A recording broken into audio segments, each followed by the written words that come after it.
Good day everyone! Today in tutorial natin how to hide transaction history in the GCash app.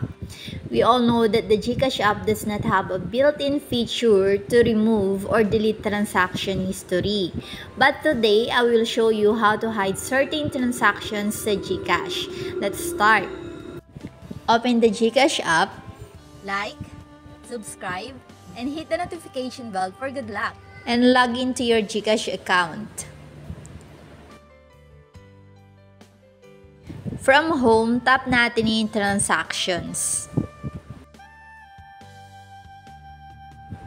Dito sa ating transaction history, kung mapapansin nyo, limitado lang yung makikita natin mga transaction dito sa ating GCash app. And kadalasan dito, ito yung mga huling transaction na ginawa natin. And maaaring umabot to sa mga nakaraang buwan o mas matagal pa. Depende sa app na gamit natin. Kaya limitado lang yung pinapakitang transactions dito sa ating GCash app para mapanatili yung kakayahang mag-operate ng app ng maayos. Kasi kapag pinakita lahat dyan, babagal yung ating GCash app.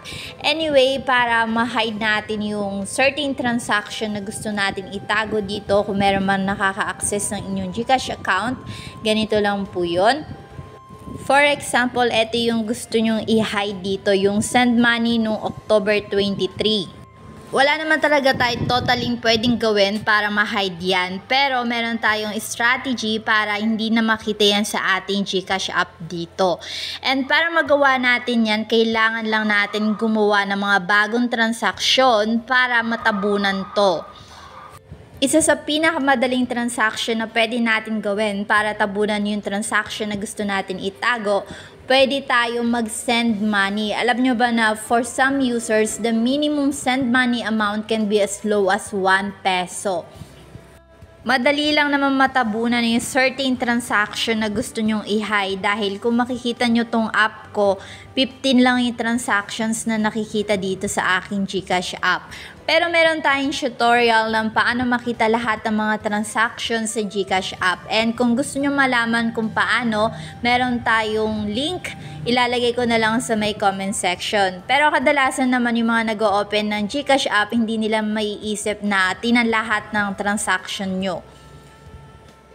Okay, hanggang dito na lang ang video natin for today. And kung interesado kayo sa mga topic about GCash, makikita nyo sa ating screen. Meron tayong iba't ibang topic dyan. At kung interesado nga kayo, meron tayong mga links sa may comment section. Hanggang dito na lang ang video natin for today. Thank you for watching and stay blessed.